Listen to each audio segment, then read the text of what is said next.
मुझे बताया गया कि पंजाब पुलिस की असिस्टेंस से एमआई ने मेरे वालिद साहब को और मेरे भाई को कस्टडी में लिया, जिनको मुझसे कमिटमेंट लेने के बाद रिलीज़ कर दिया गया। वो खैर वाफियत अपने घर पहुंच चुके हैं अल्हम्दुलिल्लाह। उन्हें हमारे शहर के थाने में पेश होने के लिए कहा गया, वो वहाँ पे गए, फिर उन्हें वहाँ पे बिठा लिया गया। भाई लोगों में से किसी ने मुझसे रब्ता नहीं किया, डायरेक्टली किसी ने मुझसे कॉन्टैक्ट नहीं किया।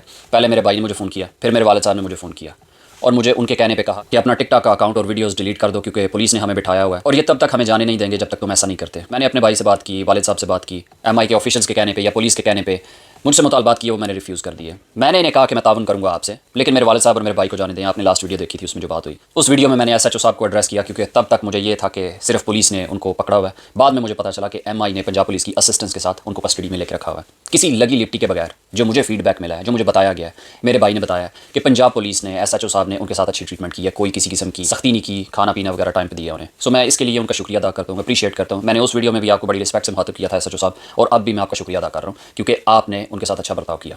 और अपने ट्वीट में जो मैंने इलाके के पाक फौज के लोगों का शुक्रिया अदा किया, वो उन लोगों का शुक्रिया अदा किया जो शायद मेरे वालिद साहब के जानने वाले हैं या उनके ताल्लुक के लोग हैं। मैंने पाक फौज बहैसियत इदारा, एमआई, या जिन लोगों ने भी मेरे वालिद साहब को, मेरे भाई को बैठाए रखा, मेरी फैमिली को इस अजियत से गुजारा, उनका मैंने किसी सूरत में भी कोई शुक्रिया अदा नहीं किया। ऐसा कैसे हो सकता है कि ये हमारे साथ ज्यादती करें, हमें गैर कानूनी, गैर आईनी तौर पर मजबूर करें, उनको बिठा के रखें और मुझे ट्रांसनेशनल रिप्रेशन का निशाना बनाएं और मैं उनका शुक्रिया अदा करूँ? हरगिज़ नहीं। मैंने सिर्फ इंडिविजुअल्स का, जिन्होंने वहाँ पे मामलात को सुधारने के लिए अपनी मदद दी। बाकी सबको पता है कि पंजाब पुलिस ने एमआई के कहने पे मेरे भाई को और वालिद साहब को बिठाया। मेरी एक्सटेंडेड फैमिलीज़ के घरों पे आपने जाके लोगों को पकड़ने की कोशिश की या उनसे बातचीत करने की कोशिश की, उनसे मेरे बारे में मालूमात निकलवाने की कोशिश की, या जो भी आपने एक्टिविटी की। Fair enough, I understand that. सबसे पहले मुझे कहा गया कि ये बोल के हमें वीडियो सेंड करो, तो 1 घंटे के अंदर अंदर उनको रिहा कर दिया जाएगा।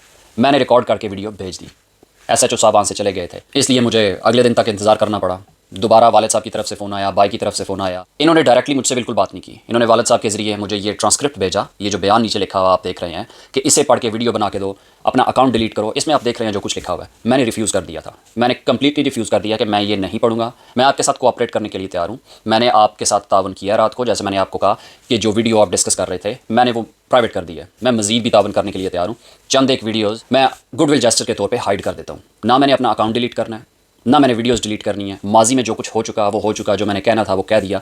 फ्यूचर में आई बी वेरी केयरफुल। इन्होंने मेरे कुछ जानने वालों को, रिश्तेदारों को इन्वॉल्व किया, रिश्तेदारों जिनके साथ मेरी पिछले 7-8 साल से, बल्कि उससे ज़्यादा बातचीत ही नहीं हुई, उनके ज़रिए इन्होंने कन्विंस करने की कोशिश की। मुझे समझ नहीं आ रही, जब ये देख रहे हैं कि मैं वालिद साहब के कहने पे और भाई के कहने पे नहीं आपकी बात मान रहा, तो मैं उनकी बात मान लूँगा। खैर, एक रिश्तेदार के ज़रिए, पुलिस का कोई अफसर था या जो भी था, मुझे उस रिश्तेदार ने बताया कि they are in touch with one of ISI officer, so whatever. मुझे नहीं पता कि कौन इनके साथ बात कर रहा था। जो उन्होंने मुझसे मुतालबा किया इस लेटर के लिहाज से मिला जुला, मैंने वो रिफ्यूज़ कर दिया। मैंने कहा मैं ये नहीं कर रहा। मैंने आपको कहा कि मैं आपके साथ तावन करने के लिए तैयार हूँ। मैं आपको कह रहा हूँ कि मैं चंद वीडियोज़ जो है वो हाइड कर देता हूँ, प्राइवेट कर देता हूँ, और उनको मैं कभी ओपन नहीं करूँगा। ये मैं आपको एश्योरेंस दे रहा हूँ। मैं अगर आपको कह रहा हूँ तो करूँगा, इससे ज़्यादा मैं आपको एश्योरेंस नहीं दे सकता। और जो उन्होंने मुझे कहने के लिए कहा, वीडियो रिकॉर्ड करने के लिए कहा, वो मैंने नहीं किया। और ये रिकॉर्डिंग्स उनके पास भी हैं और मेरे पास भी हैं। लास्ट फाइनल जो कमिटमेंट इन्होंने मुझसे ली वो ये कि तुम आसिम मुनीर के खिलाफ बात नहीं करोगे, इदारे के खिलाफ बात नहीं करोगे। मैंने इनको कहा कि मैं इदारे के खिलाफ ना पहले था, ना अब हूं और ना फ्यूचर में हूँगा। मेरी जितनी भी तनकीद है वो कंस्ट्रक्टिव क्रिटिसिज्म है, और आप कह रहे हैं कि आसिम मुनीर के खिलाफ बात ना करो। फेयर इनफ, मैं आपको कमिट करता हूँ कि मैं फ्यूचर में केयरफुल रहूँगा। मैंने उनको कहा कि ये वॉइस नोट आपके पास है, मैं खामोश हो जाता हूँ, ठीक है,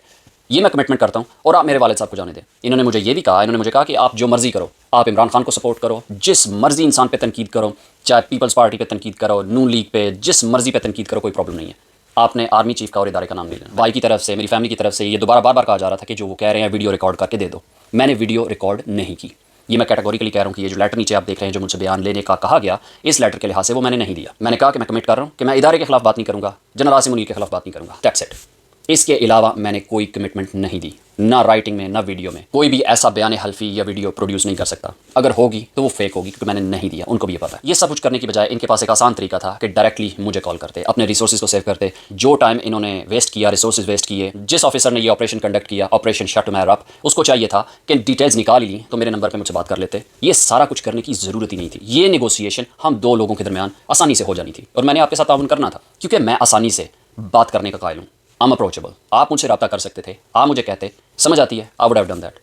आपको ये ज़रूरत नहीं थी मेरी फैमिली को इस टॉर्चर से गुजारने की। हमारे इलाके में ये वाक़या पहली दफ़ा हुआ है किसी शरीफ ख़ानदान के साथ कि रियासती एजेंसीज़ ने पुलिस को इस्तेमाल करते हुए उनको बिठाए रखा कि आप अपने बेटों को कहें कि वो अपना अकाउंट डिलीट करे, सोशल मीडिया अकाउंट डिलीट करे, क्योंकि वो वहाँ पे बहुत ज़्यादा बातें कर रहा है एक खास इंसान के खिलाफ या उसके इदारे के खिलाफ। मैंने जब कोई गुनाह नहीं था किया, कोई क्राइम नहीं किया, कोई कानून और आइन नहीं तोड़ा, तनकीदी कर रहा था ना, और ना ही मैं बंदूक लेके आर्मी चीफ के पीछे खड़ा था, ऐसी तो कोई बात ही नहीं। ना मैंने बगावत, म्यूटनी, मुल्क दुश्मनी इस तरह की कोई बात नहीं की, ना मैंने किसी को इनकरेज किया। अब वहाँ पे तासुर ये पाया जा रहा है मेरी फैमिली में, उस इलाके में, उन लोगों में, कि पुलिस हमारे घरों में आई। इस चीज़ को मायूब समझा जाता है, हालांकि पुलिस ने सबको इंश्योर किया कि आप हमारे साथ तावन करें, हमें ऊपर से ऑर्डर्स आए हैं, अंडरस्टैंडेबल, सबको पता है। लेकिन मेरी फैमिली जो अभी भी आफ्टर शॉक से गुजर रही है, उन्होंने सफ़र किया। आपने मुझसे कमिटमेंट ले ली कि तुमने आसिम मुनीर और इदारे के खिलाफ नहीं बोलना, क्योंकि मैं इसके खिलाफ नहीं बोल रहा, हज़ारों लाखों और लोग बोल रहे हैं, तो वो बोलते रहेंगे, मेरे हिस्से का वो भी बोल लेंगे, so it won't make any difference. लेकिन जो तासुर आपने छोड़ा वो ये छोड़ा कि पाकिस्तान की रियासती एजेंसियाँ जो इनके मुहाफ़िज़ हैं वो आपको उठा के लेके जा सकते हैं, और ऐसी अनसर्टन सिचुएशन से आपको गुजार सकते हैं कि उनको नहीं पता कि उनके साथ क्या होने वाला है। मेरा छोटा भाई जिसको नहीं उठाया वो परेशान था, वो बहुत परेशान था। वो ये कह रहा था कि तुम्हें अंदाज़ा नहीं है कि ये हमें मार के कहीं फेंक देंगे और पता भी नहीं चलेगा। ये इमेज बना हुआ है अनफॉर्चुनेटली इन लोगों का। आपको ये इमेज चेंज करने की ज़रूरत है। बड़ी मेहरबानी आपने मुझे इजाज़त दी कि आप इमरान खान के साथ जितनी मर्जी है सपोर्ट करें, तहरीक इंसाफ को सपोर्ट करें, जिस मर्जी पे तनकीद करें, फिर enough, I will do it anyway. ना मुझे पहले किसी से इजाज़त की ज़रूरत थी, ना अब इजाज़त की ज़रूरत है। द पॉइंट इज़ कि आप ये सब कुछ आसानी से कर सकते थे। और मैं सबसे बढ़ के शुक्रिया अदा करना चाहता हूँ सोशल मीडिया कम्युनिटी का, हर उस इंसान का जिसने मेरे लिए आवाज़ उठाई, दुआएं की और मुझे सपोर्ट किया। I am proud of you all. मुझे फ़ख्र है आप सब पे, और उस काबिल अफसर पे जिसने ये सारा ऑपरेशन कंडक्ट किया। अगर वो डायरेक्टली मुझसे बात कर लेता तो बात ना बढ़ती, ना मोईद पीरज़ादा को अमेरिका से बात करनी पड़ती, ना शहजाद अकबर को, ना वकार मलिक को, ना इमरान रियाज खान को, और ना उन तमाम सोशल मीडिया के प्यारों को जिन्होंने मेरे लिए आवाज़ उठाई, उनको बात ना करनी पड़ती। ज़रूरत ही नहीं थी इस टाइम वेस्ट की। कमिटमेंट की है, सरेंडर मैंने नहीं किया, क्योंकि मैंने कोई गुनाह ही नहीं था किया। I will stick to my commitment, I hope you will stick to your commitment. Pakistan पाइंदाबाद, इमरान खान जिंदाबाद।